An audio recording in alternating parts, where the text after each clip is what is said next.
Hi, Tampa Bay. I'm meteorologist Mark Collins. We're going to get you through the weekend forecast here. For many of you, maybe 3 days, and we've got a lot of weather to cover here. So let's get into it. Today, picture perfect weather, temperature topping out around 75 degrees. We'll have nice sunshine and very light winds. Now, take a look at this graphic. What do you prefer? Cool weather? Well, you've got it tomorrow. Dry weather? You have it today.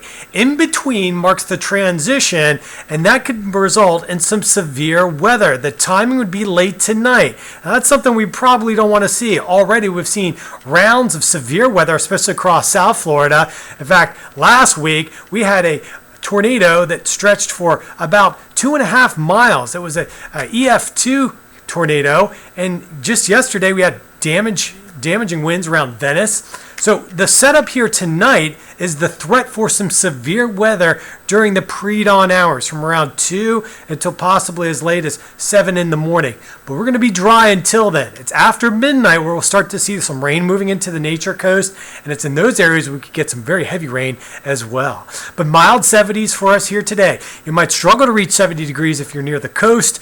Inland spots will get into the mid-70s, and here you can see the setup. That front over the panhandle, that will be the focal point as low pressure develops along it. Take a look at this RPM model here, and you're going to see just a classic El Nino setup. Baroclinicity developing in the northern Gulf. That's low pressure kind of winding up there, tracking across the northern tier of the state, coating us with rain. But we will be south of that front, the warm sector, meaning the air will be very buoyant. When you have the rising air coupled with the changing winds aloft, that could be the right recipe for isolated tornadoes. So that's our concern here late tonight. Tomorrow, just the winds coming in. There'll be some gale warnings getting posted for boating out in the Gulf, more than 20 miles off the coastline. Small craft advisories for everywhere else. So Saturday looks to be a much better boating day. Martin Luther King Day, winds will still be up a notch out of the north to northeast, around 15 knots, but at least the weather will be out. We're going to be dealing with cooler temperatures, though, over the next couple of days with highs in the low 60s for MLK Day. Looking at the rainfall totals, up to 2 inches to our north, perhaps 1 to 1.5 around the Bay Area.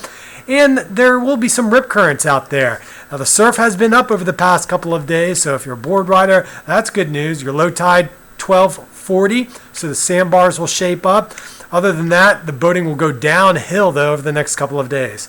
So there are those mid-temperatures in the mid-70s, I should say, over the inland zones, and that will be an end to those above normal readings. In fact, we're going to dip some 10 degrees below average here for Monday, Tuesday, Wednesday, back to those seasonal lower 70s as we round out the end of the week. The next front on Friday should not pack the type of punch that we could see here later tonight. So make sure you download the Storm Team weather app to keep you posted for any dangerous weather. And also, you can follow us on the WFLA Storm Team 8 Facebook site, and you can see me on Twitter at Collins Weather. Have a good one.